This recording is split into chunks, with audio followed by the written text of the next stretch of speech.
Welcome to the pool of science. Students, आज का हमारा टॉपिक है साइकस। तो सबसे पहले है साइकस की अकरेंस कि साइकस जो है ये प्लांट कहाँ पाए जाते हैं। तो साइकस जो है ये लिमिटेड डिस्ट्रीब्यूटेड होते हैं, यानी बहुत कम एरियाज पे पाए जाते हैं, पूरी वर्ल्ड वाइड डिस्ट्रीब्यूशन के अंदर नहीं होती। और किन एरियाज में ये ज़्यादा पाए जाते हैं, तो ये साउथ ईस्ट एशिया और ऑस्ट्रेलिया में ज़्यादा पाए जाते हैं। साइकस को जो है वो ऑर्नामेंटल प्लांट के तौर पे भी जो है वो काश्त किया जाता है गार्डन्स के अंदर और पार्क के अंदर, यानी सजावटी प्लांट के तौर पे भी साइकस को ग्रो किया जाता है। साइकिल प्लांट जो है ये 100 ईयर्स या फिर इससे भी ज़्यादा साल तक अलाइव रहते हैं, यानी इनकी उम्र जो है वो बहुत ज़्यादा होती है। साइकस को हम लिविंग फॉसिल्स भी कहते हैं। तो इनके 100 ईयर्स तक अलाइव रहने की वजह से इन्हें लिविंग फॉसिल्स का नाम दिया गया है। इसके अलावा इनके कुछ कैरेक्टरिस्टिक जो है वो ट्रिडोफाइट से कॉमन है, यानी ट्रिडोफाइट से मिलते जुलते हैं। नेक्स्ट है साइकस का जनरल स्ट्रक्चर। तो साइकस की जो प्लांट बॉडी है वो स्पोरोफाइट होती है और इसकी प्लांट बॉडी जो है वो डिफरेंशिएटेड होती है स्टेम, लीव्स एंड स्केल्स और रूट पर, जिनको हम वन बाय वन स्टडी करेंगे। तो फर्स्ट हमारे पास है स्टेम। स्टेम जो है वो साइकस का अनब्रांच होता है, कवर्ड होता है thick woody persistent leafy basis से, यानी इसके ऊपर जो है वो थिक लीफ के बेसिस होते हैं, कंप्लीट लीफ जो है इनके ऊपर प्रेजेंट नहीं होते। इसके अलावा जिसकी वजह से स्टेम जो है इसकी रफ हो जाती है, खुरदरी नजर आती है, स्मूथ जो है वो नजर नहीं आती। स्टेम का एपिक्स जो होता है वो शीट से कवर होता है और ये शीट बनी हुई होती है ग्रुप ऑफ ब्राउन स्केल से। और स्टेम का जो लोअर पोर्शन होता है वो कवर्ड होता है पिनेट कंपाउंड लीफ से। स्टेम की ग्रोथ जो है वो बहुत स्लो होती है और ये हर साल जो है क्लस्टर ऑफ लीफ यानी लीव्स के गुच्छे जो है ये प्रोड्यूस करता है। ओल्डर लीव्स जो है 2 साल के बाद नीचे गिर जाते हैं, फॉलोड हो जाते हैं। नेक्स्ट हमारे पास है लीव्स एंड स्केल्स। तो प्लांट का जो एक्सल पोर्शन होता है, यानी प्लांट का जो अपर पोर्शन होता है उसके करीब जो है वो स्केल्स लीव्स पाए जाते हैं। ईच लीफ जो है ये बना हुआ होता है पैटियोल का, रेचिस का और लेटरल पिने का। यंग लीव्स जो है ये सर्सिनेट वर्नेशन शो करते हैं और स्केल जो होते हैं ये हर साल न्यू प्रोड्यूस होते हैं। इसीलिए क्लस्टर्स ऑफ ग्रीन लीव्स और स्केल्स जो है ये एक दूसरे के अल्टरनेट होते हैं, यानी ग्रीन लीव्स भी प्रोड्यूस होते हैं, फिर उसके बाद स्केल लीव्स प्रोड्यूस होते हैं, फिर ग्रीन लीव्स का क्लस्टर जो है प्रोड्यूस होता है और फिर स्केल लीव्स जो है वो प्रोड्यूस होते हैं। तो इस तरह इनके अंदर अल्टरनेशन जो है वो पाई जाती है।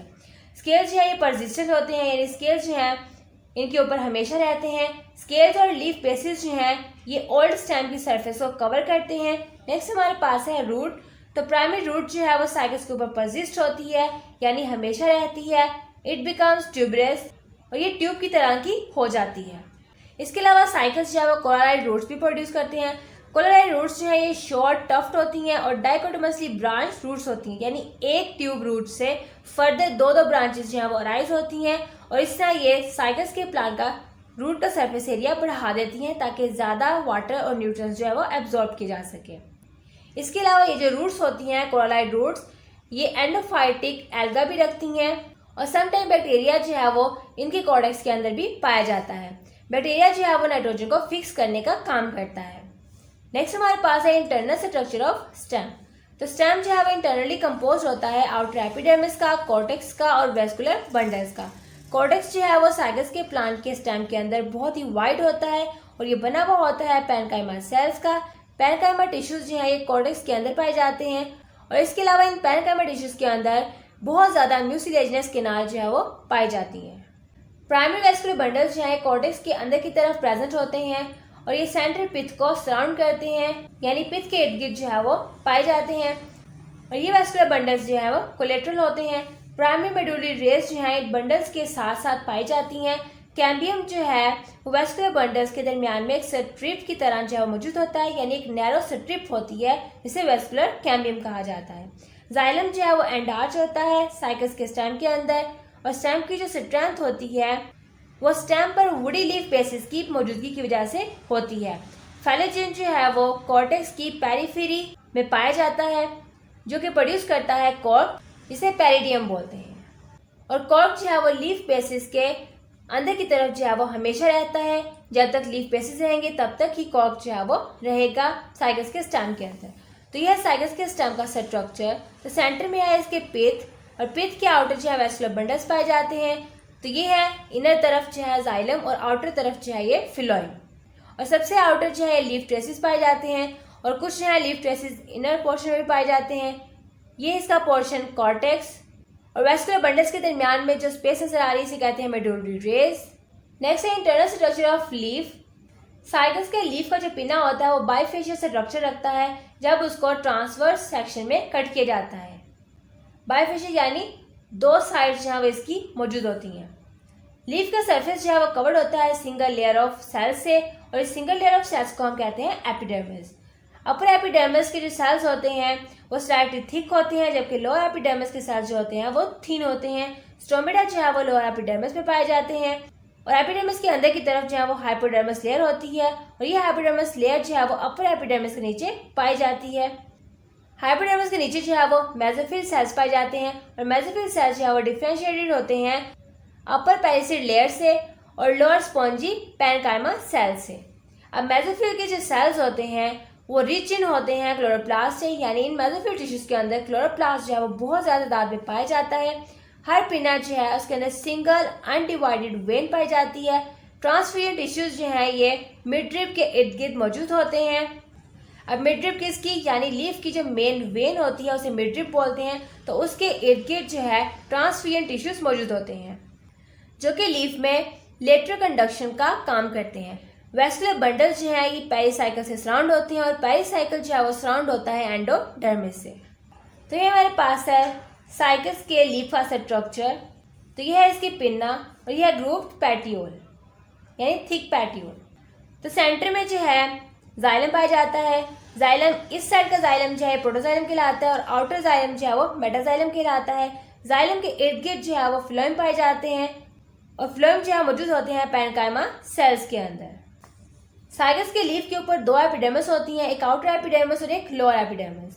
स्टोमेटा जो है वो लोअर एपिडर्मिस में प्रेजेंट होते हैं, जबकि हाइपोडर्मिस लेयर जो है वो एपिडर्मिस के नीचे मौजूद होती है, और हाइपो एपिडर्मिस के नीचे जो है वो मेसोफिल सेल्स होते हैं जो कि डिवाइडेड होते हैं पेलिसिड टिश्यूज और स्पॉन्जी टिश्यूज से।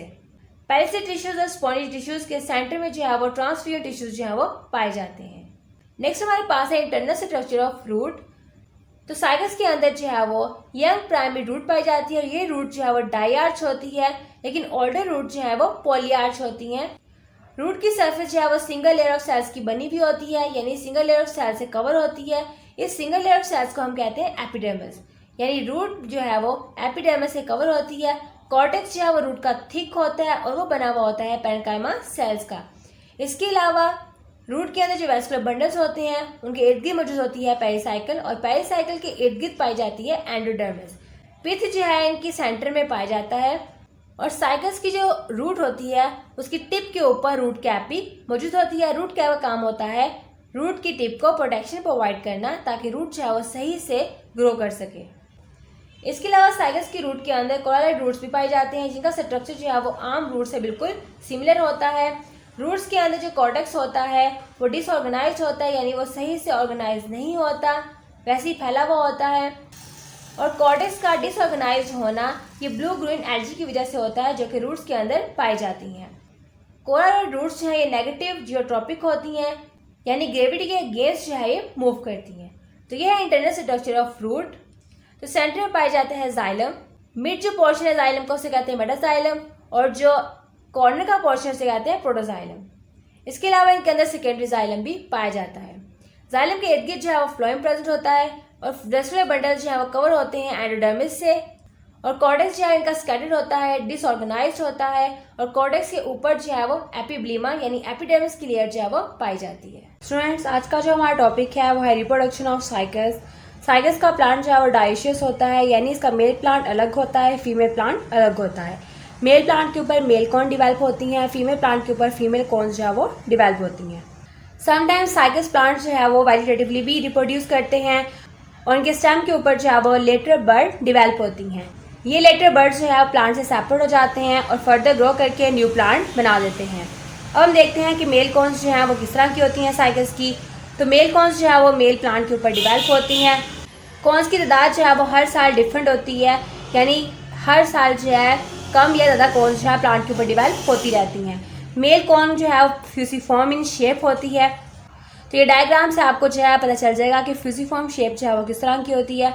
हर कॉन का एक सेंट्रल एक्सिस होता है, और उसके ऊपर जो है वो स्पाइरली अरेंज माइक्रोस्पोरोफिल जो है वो पाए जाते हैं। माइक्रोस्पोरोफिल्स जो हैं वो वुडी इन टेक्सचर होते हैं, यानी बिल्कुल वुड की तरह का जो है इनका टेक्सचर होता है। कलर भी जो है वो वुड की तरह का होता है, ब्राउन कलर होता है। तो ये माइक्रोस्पोरोफिल्स जो हैं वो वेज शेप होते हैं और मेल कॉर्न की जो ओवरऑल शेप होती है वो फ्यूसिफॉर्म होती है। माइक्रोस्पोरेंजिया माइक्रोस्पोरोफिल की लोअर सरफेस को कवर करते हैं। स्पोरेंजिया जो है वो सोराई बनाते हैं, यानी स्पोरेंजिया बहुत ज़्यादा तादाद में पाए जाते हैं, इसीलिए हम इनको सोराई कहते हैं। सिंगल स्पोरेंजिया को हम सोरस बोलते हैं और ग्रुप ऑफ स्पोरेंजिया को हम सोराई कहते हैं।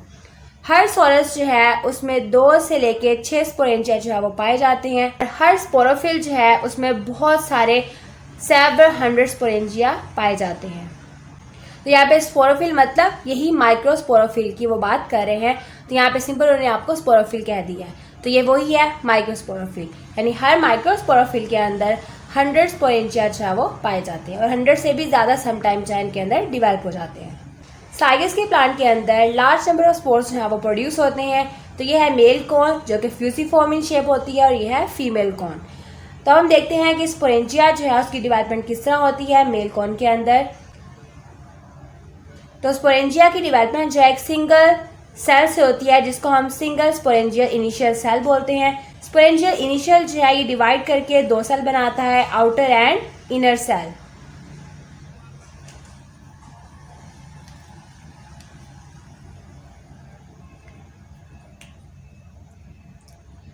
स्पोरेंजिया इनिशियल डिवाइड करके 2 सेल बनाता है, outer and inner cell. Outer cell को कहते हैं प्राइमरी वॉल सेल, जबकि इनर सेल को कहते हैं प्राइमरी स्पोरोजिनस सेल। अब प्राइमरी वॉल सेल जो है फर्दर डिवाइड करके सेवरल लेयर की एक वॉल बना देता है। नंबर ऑफ लेयर जो हैं वॉल के अंदर वो 4 से 8 जैन की तादाद होती है। प्राइमरी स्पोरोजिनस सेल होता है वो फर्दर डिवाइड करके मैस ऑफ सेल बनाता है। इन मैस ऑफ सेल्स को हम बोलते हैं स्पोरोजिनस टिश्यू या फिर आर्चिस्पोरियम। इनरमोस्ट जो लेयर होती है आर्चिस्पोरियम टिश्यूज की उसको हम टैप्टम बोलते हैं। टैप्टम जो है ये एक नरिशमेंट की लेयर होती है जो कि स्पोर मदर सेल्स जो हैं वो स्पोर्स प्रोड्यूस करने के लिए नरिशमेंट के तौर पे इसको यूज़ कर लेते हैं, यानी फूड के तौर पे ये वाल जो है वो यूज़ हो जाती है। सम ऑफ स्पोरोजिनस सेल्स जो हैं वो साइज में इंक्रीज हो जाते हैं और बन जाते हैं स्पोर मदर सेल्स, लेकिन अदर सेल्स जो हैं वो डिसइंटीग्रेट हो जाते हैं, ख़त्म हो जाते हैं टैप्टम के साथ ही। यानी टैप्टम जो है वो मदर सेल्स को नरिशमेंट के लिए यूज़ होती है और इसी तरह जो अदर सेल्स होते हैं वो भी नरिशमेंट के लिए यूज़ हो जाते हैं और वो भी डिसइंटीग्रेट हो जाते हैं टैप्टम के साथ ही। स्पोर मदर सेल्स जो हैं फर्दर डिवाइड करते हैं म्योटिकली और 4 स्पोर्स जो हैं इनके अंदर डिवेल्प हो जाते हैं। तो स्पोर मदर सेल्स में जो स्पोर प्रोड्यूस होंगे वो होंगे माइक्रोस्पोर्स। तो माइक्रोस्पोर्स को हम पोलन ग्रेन भी बोलते हैं, इनको हम स्पर्म भी बोलते हैं, क्योंकि ये मेल कॉर्न के अंदर डिवेल्प हुए हैं इसलिए हम इनको पोलन ग्रेन या स्पर्म कहेंगे। स्पोरेंजिया जो है वो बोर्ड शेप हो जाता है, यानी बोर्ड की तरह जो है इसकी शेप हो जाती है। ये आपको नज़र आ रहा होगा तो बिल्कुल कश्ती की जैसे जो है वो एक साइड से इसकी शेप नज़र आ रही है। हर मैच्योर माइक्रोस्पोर्स जो है उस पर 2 बार डिवेल्प हो जाती हैं, एक्साइन और इंटाइन। एक्साइन जो है ये आउटर वाल होती है, इंटाइन जो है ये इनर वाल होती है। एक्साइन जो है ये थिकेस्ट होती है एक एंड से, जबकि थिनर होती है ऑपोजिट एंड से। स्पोर जो है वो जर्मिनेशन स्टार्ट करते हैं बिफोर लिबरेशन फ्रॉम माइक्रोस्पोरेंजियम, यानी ये माइक्रोस्पोरेंजियम से रिलीज होने से पहले ही अपनी जर्मिनेशन स्टार्ट कर देते हैं। तो जैसे ही अपनी जर्मिनेशन स्टार्ट करते हैं उसके बाद ये माइक्रोस्पोरेंजियम से रिलीज हो जाते हैं। तो हम डायग्रामेटिकली देख लेते हैं कि माइक्रोस्पोरेंजियम के अंदर माइक्रोस्पोर जो है वो डिवेल्प कैसे होते हैं। तो ये हमारे पास है एक सिंगल सुपरफिशियल सेल जिसको हम स्पोरेंजियल इनिशियल कहते हैं। साइकस की स्पोरेंजिया की जो डेवलपमेंट है वो हाइपोडर्मस लेयर के सेल से स्टार्ट होती है, एपिडर्मिस के सेल से स्टार्ट नहीं होती। तो ये मेन डिफरेंस है, ये आपने याद रखना है। ये जो सिंगल सेल की लेयर है इसको हम एपिडर्मिस कहते हैं। एपिडर्मिस की नीचे वाली लेयर होती है हाइपोडर्मिस। तो हाइपोडर्मिस में से एक सेल जो है वो लार्ज इन साइज हो जाता है और उसको हम स्पोरेंजियल इनिशियल कहते हैं। अब ये स्पोरेंजियल इनिशियल जो है वो डिवाइड करता है 2 सेल में, अपर एंड लोअर। अपर सेल होता है प्राइमरी सेल वाल या प्राइमरी वॉल सेल आप कह सकते हैं, और लोअर सेल को हम कहते हैं प्राइमरी स्पोरोजिनस सेल। अब होता यह है कि जो प्राइमरी वॉल सेल है, ये प्राइमरी सेल वाल है, इसमें बहुत सारी डिवीजन्स होती हैं और 4 to 8 लेयर की एक वाल बन जाती है। तो यहाँ पे देखिए मैंने 5 जो है वो लेयर्स बनाई हुई हैं। आप 4 भी बना सकते हैं, 5 भी बना सकते हैं, 6, 7, 8 तक जो है आप इसकी लेयरिंग बना सकते हैं। तो ये जो हमारे पास लेयर बन गई है ये पूरी क्या है, हमारे पास वाल है जो कि 4 से 8 लेयर्स की बनी हुई है। उसके बाद ये जो प्राइमरी स्पोरोजिनस सेल्स हैं ये फर्दर डिवाइड करते हैं और मैस ऑफ स्पोरोजिनस टिश्यू या फिर आर्चिस्पोरियम बना देते हैं। अब ये जो हमारे पास वाल है, वाल की जो इनरमोस्ट लेयर होती है उसको हम टैप्टम बोलते हैं, जो कि नरिशमेंट के लिए यूज़ हो जाती है। अब ये जो हमारे पास मैस ऑफ स्पोरोजिनस टिश्यूज़ हैं, इनमें से कुछ सेल्स जो हैं वो लार्ज इन साइज हो जाते हैं और वो बन जाते हैं स्पोर मदर सेल्स, जबकि जो बाकी होते हैं वैसे के वैसे रहते हैं और वो टैप्टम के साथ ही स्पोर मदर सेल्स की नरिशमेंट के लिए यूज़ हो जाते हैं। अब स्पोर मदर सेल्स में मियोसिस होगी और चार जो है वो माइक्रोस्पोर्स बन जाएंगे। माइक्रोस्पोर्स जो है इनके ऊपर दो लेयर्स होती हैं, एक होती है इंटाइन और एक होती है एक्साइन। अब चार स्पोर्स बनेंगे, यानी ये टेट्राड की फॉर्म में स्पोर्स बनते हैं। तो ये जैसे जर्मिनेशन स्टार्ट करते हैं उसके बाद ये लिबरेट हो जाते हैं, यानी माइक्रोस्पोरेंजियम से ये रिलीज हो जाते हैं। तो यहाँ पे एक आपको स्पोर जो है वो बड़ा करके दिखाया गया है। माइक्रोस्पोर जो है साइकिल्स का वो टेट्राड फॉर्म में होता है, क्योंकि स्पोर मदर सेल्स में जब मियोसिस होगी तो 4 स्पोर्स बनते हैं और वो आपस में इस तरह जॉइंट होते हैं। तो ये इनका न्यूक्लियस और ये आउटर जो है इनकी 2 लेयर हैं, एक्साइन और इंटाइन। इंटाइन जो है वो इनर लेयर होती है, एक्साइन जो है ये आउटर लेयर होती है। उसके बाद हम देखते हैं कि ये जो माइक्रोस्पोर है इनकी जर्मिनेशन कैसे होती है। तभी जो है ये माइक्रोस्पोरेंजियम से रिलीज होते हैं, उससे पहले ये रिलीज नहीं होते। माइक्रोस्पोर जो है वो एक साइड से अपना एक पार्ट कट करता है और वो पार्ट जो है वो कहलाता है प्रोथैलियल सेल, और जो बाकी हिस्सा माइक्रोस्पोर का बच जाता है उसे हम कहते हैं लार्जर सेल। अब लार्जर सेल जो है प्रोथैलियल सेल के पीछे से ही जो है एक और सेल की कटिंग करता है और उसे हम कहते हैं स्मॉल जनरेटिव सेल, और खुद वो बन जाता है ट्यूब सेल। माइक्रोस्पोर जो है इस स्टेज पे माइक्रोस्पोरेंजियम से रिलीज हो जाता है और हवा के जरिए डिस्पर्स हो जाता है, यानी फैल जाता है। तो ये हमारे पास है माइक्रोस्पोर, ये है इसका न्यूक्लियस, ये है इसकी इंटाइन लेयर अंदर वाली लेयर, एक्साइन यानी आउटर लेयर। अब इसमें होता क्या है कि किसी भी एक एंड से आप एक साइड पे इस साइड से भी सेल कट कर सकते हैं, इधर साइड से भी जो है वो सेल कट कर सकते हैं। तो माइक्रोस्पोर जो है वो एक साइड से एक सेल कट करेगा, वो सेल कहलाता है प्रोथैलियल सेल, और जो बाकी सेल बच गया है उसको हम कहते हैं लार्जर सेल। अभी जो लार्जर सेल है प्रोथैलियल सेल के पीछे की साइड से एक और सेल कट करेगा और वो सेल होगा स्मॉल जनरेटिव सेल, और खुद सेल बन जाएगा ट्यूब सेल। अब ट्यूब सेल है तो ट्यूब सेल जो है वो खुद को ट्यूब की तरह इलोंगेट कर लेगा, प्रोथैलियल सेल वैसे का वैसे रहेगा, small generative cell as it is रहेगा। ये है ट्यूब न्यूक्लियस और ये इनकी एक्साइन और इंटाइन लेयर। तो इस स्टेज पे जब माइक्रोस्पोर जो है वो जर्मिनेशन स्टार्ट करता है तब ये माइक्रोस्पोरेंजियम से जो है वो रिलीज हो जाते हैं। उसके बाद हमारे पास है फीमेल कॉर्न। तो फीमेल कॉर्न जो है फीमेल प्लांट के ऊपर डिवेल्प होती है। फीमेल कॉर्न जो साइकस की होती है बहुत ही लार्ज साइज की होती है और ये मेगास्पोरोफिल जो है वो उसकी फॉर्म में पाई जाती है। मेगास्पोरोफिल जो है लूजली अरेंज होते हैं और क्राउन बनाते हैं फीमेल कॉर्न के इर्द गिर्द। ईच मेगास्पोरोफिल जो है वो लीफ लाइक स्ट्रक्चर रखता है। अपर पोर्शन जो है वो इसका पिनेट होता है और व्यूज यानी मेगास्पोरेंजियम जो है वो 2 रोज पे अरेंज होते हैं स्पोरोफिल की साइड्स पे। अब यहाँ पे सिंपल जो है वो आपको स्पोरोफिल का नाम बता रहे हैं, तो यहाँ पे हम मेगास्पोरोफिल की बात करेंगे।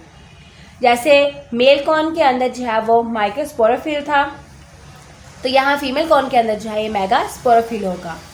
अब होल जो स्पोरोफिल यानी मेगास्पोरोफिल जो है और यंग ओव्यूल्स जो है ये कवर्ड होते हैं डेंस मैट ऑफ हेयर से, यानी हेयरी जो है इनके ऊपर एक कवरिंग होती है। ओव्यूल्स यानी मेगास्पोरेंजियम जो है मेगास्पोरोफिल के अंदर जब मैच्योर हो जाते हैं तो वो इस हेयरी कवरिंग को खो देते हैं, यानी ये हेयरी कवरिंग जो है इनके ऊपर से उतर जाती है। हर ओव्यूल जो है सिंगल इंटैगोमेंट से कवर होता है। इंटैगोमेंट को हम कहते हैं प्रोटेक्टिव लेयर। तो ये लेयर जो है एक सिंगल सेल्स की लेयर से मिलकर बनी हुई होती है। हर ओव्यूल की टिप के ऊपर जो है माइक्रोपाइल एंड जो है पाया जाता है। माइक्रोपाइल एंड जो है वो एंड होता है जिस एंड से पोलन ग्रेन यानी स्पर्म जो है वो एग तक पहुंचते हैं। इंटैगोमेंट जो है वो माइक्रोपाइल के इर्द गिर्द जो है पाया जाता है और स्मॉल बीक लाइक स्ट्रक्चर जो है ये बनाता है। बिल्कुल चूंच की तरह इनका स्ट्रक्चर जो है वो हमें नजर आता है। न्यूक्लियस टिश्यूज जो है माइक्रोपाइल में पाए जाते हैं। न्यूक्लियस टिश्यूज जो है ये भी ओव्यूल्स की नरिशमेंट के लिए यूज होते हैं, एग की नरिशमेंट के लिए यूज होते हैं। उसके बाद न्यूक्लियर सेल्स जो हैं डिसऑर्गेनाइज हो जाते हैं और स्मॉल कैविटी बनाते हैं और उस कैविटी को हम पोलन चैम्बर बोलते हैं। और ये इंपॉर्टेंट रोल प्ले करते हैं अर्ली स्टेजेस ऑफ फर्टिलाइजेशन में, यानी जब प्लांट ने फर्टिलाइजेशन करनी होती है तो उनकी अर्ली स्टेजेस के अंदर ये पोलन चैम्बर जो है बहुत ही इंपॉर्टेंट रोल प्ले करता है। अब न्यूक्लियर सेल में से एक जो है वो इंक्रीज इन साइज हो जाता है और वो बन जाता है मेगास्पोर मदर सेल। अभी जो मेगास्पोर मदर सेल है इसमें मियोसिस होती है और 4 मेगास्पोर्स बन जाते हैं। 3 मेगास्पोर जो है वो डिजेनरेट हो जाते हैं, ख़त्म हो जाते हैं और सिर्फ 1 जो है वो फंक्शनल मेगास्पोर कहलाता है। तो ये हमारे पास है साइकस के ओव्यूल और मेगास्पोरोफिल का स्ट्रक्चर। तो ये हमारे पास जो गोल स्ट्रक्चर आपको नजर आ रही हैं ये है मेगास्पोरेंजियम, जिनको हम ओव्यूल बोलते हैं, और ये 2 रोज में इनके ऊपर पाए जाते हैं। और इनके ऊपर ये जो आपको हेयर लाइक स्ट्रक्चर नजर आ रही है ये है हेरी मैट। इस पूरे को हम क्या कहते हैं, मेगास्पोरोफिल, यानी ये पूरा एक स्केल होता है और इसके अंदर ओव्यूल्स जो हैं वो पाए जाते हैं। तो ये हमारे पास है मेगास्पोरेंजियम यानी ओव्यूल का स्ट्रक्चर। तो इसमें जो है सबसे आउटर जो है ये माइक्रोपाइल एंड पाया जाता है टिप के ऊपर। तो ओव्यूल की सबसे आउटरमोस्ट लेयर को हम कहते हैं आउटर फ्लैशी लेयर। उसके बाद ये जो इनर लेयर आपको डॉटेड नजर आ रही है इसको हम मिड स्टोनी लेयर कहते हैं, ये थोड़ी हार्ड लेयर होती है। उसके बाद ये जो इनर लेयर नजर आ रही है इसको हम कहते हैं इनर फ्लैशी लेयर, यानी जूसी लेयर होती है, ये शाइन करने वाली लेयर होती है। उसके बाद ये जो हमारे पास माइक्रोपाइल एंड के बिल्कुल नीचे जो है जो पोर्शन है इसको हम पोलन चैम्बर कहते हैं, क्योंकि पोलन ग्रेन्स जो है यानी स्पर्म जो है इस माइक्रोपाइल एंड से आते हैं और यहाँ पे इकट्ठे होते रहते हैं। उसके बाद ये जो सारा पोर्शन है इस called nucleus tissues. Nucleus tissues जो हैं इनमें से कुछ सेल्स जो हैं वो डिसऑर्गेनाइज हो जाते हैं और बना देते हैं आर्चिस्पोरियल चैम्बर, और कुछ सेल्स जो हैं लार्ज इन साइज होकर क्या बना देते हैं, आर्चिगोनियम, और बाकी जो पोर्शन होता है सेल्स का वो प्रोथैलस कहलाता है। अब आर्चिगोनियम जो है ये फर्दर डिवेल्प करके जो है यहाँ पे एग डिवेल्प करता है। और ये जो आपको ब्लैक स्ट्रैंड नजर आ रहे हैं ये स्ट्रैंड है वेस्कुलर स्ट्रैंड, यानी वेस्कुलर बंडल्स के स्ट्रैंड्स हैं जो कि वाटर और फूड को यहाँ तक ट्रांसपोर्ट करते हैं। तो ये था हमारा आज का lesson. Female gametophyte of cycas और मेल गेमेटोफाइट ऑफ साइकस जो है नेक्स्ट लेक्चर में हम स्टडी करेंगे।